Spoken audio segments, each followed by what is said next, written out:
ಉಡುಪಿ ಜಿಲ್ಲೆಯಲ್ಲಿ ನಗರಾಭಿವೃದ್ಧಿ ಇಲಾಖೆಯ ಮೂಲಕ ಕೈಗೊಂಡಿರುವಂತಹ ವಿವಿಧ ಅಭಿವೃದ್ಧಿ ಕಾಮಗಾರಿಗಳನ್ನು ಕಾಲಮಿತಿಯ ಒಳಗೆ ಮುಕ್ತಾಯಗೊಳಿಸಿ ಸಾರ್ವಜನಿಕರ ಬಳಕೆಗೆ ಮುಕ್ತಗೊಳಿಸಿ ಕಾಮಗಾರಿಗಳ ವಿಳಂಬಕ್ಕೆ ಆಸ್ಪದ ಕೊಡಬೇಡಿ ಅಂತ ರಾಜ್ಯ ನಗರಾಭಿವೃದ್ಧಿ ಸಚಿವ ಬಿ.ಎ. ಬಸವರಾಜ್ ಅವರು ಸೂಚನೆ ಕೊಟ್ಟಿದ್ದಾರೆ. ಉಡುಪಿಯ ಜಿಲ್ಲಾ ಪಂಚಾಯತ್ ಸಭಾಂಗಣದಲ್ಲಿ ಉಡುಪಿ ನಗರಾಭಿವೃದ್ಧಿ ಪ್ರಾಧಿಕಾರ ಮತ್ತು ಕರ್ನಾಟಕ ನಗರ ನೀರು ಸರಬರಾಜು ಮತ್ತು ಒಳಚರಂಡಿ ಮಂಡಳಿಯ ಅಭಿವೃದ್ಧಿ ಕಾಮಗಾರಿಗಳ ಪ್ರಗತಿ ಪರಿಶೀಲನಾ ಸಭೆಯ ಅಧ್ಯಕ್ಷತೆಯನ್ನು ವಹಿಸಿಕೊಂಡು ಅವರು ಮಾತನಾಡಿದರು. ಕುಂದಾಪುರ ಪಟ್ಟಣದ ಒಳಚರಂಡಿ ಯೋಜನೆ 2017ಕ್ಕೆ ಮುಕ್ತಾಯಗೊಳ್ಳಬೇಕಿತ್ತು.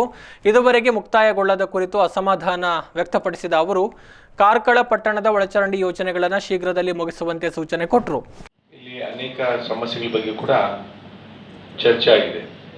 ಇವತ್ತು ಅರ್ಬನ್ ವಾಟರ್ ಸಪ್ಲೈ ಕುಂದಾಪುರದಲ್ಲಿ ಹಲವಾರು ಕಾಮಗಾರಿಗಳನ್ನು ಇವತ್ತು ಕೈಗೆತ್ತಿಕೊಂಡಿದ್ದೇವೆ. ಅರ್ಬನ್ ವಾಟರ್ ಸಪ್ಲೈಯಿಂದ ಅದು ಸುಮಾರು 60-70% ಶೇಕಡ ಮುಗಿಯುವ ಹಂತಕ್ಕೆ ಬಂದಿದೆ ಅನ್ನೋ ಮಾತನ್ನ ಅಧಿಕಾರಿಗಳು ನನಗೆ ಮಾಹಿತಿಯನ್ನು ಕೊಟ್ಟಿದ್ದಾರೆ.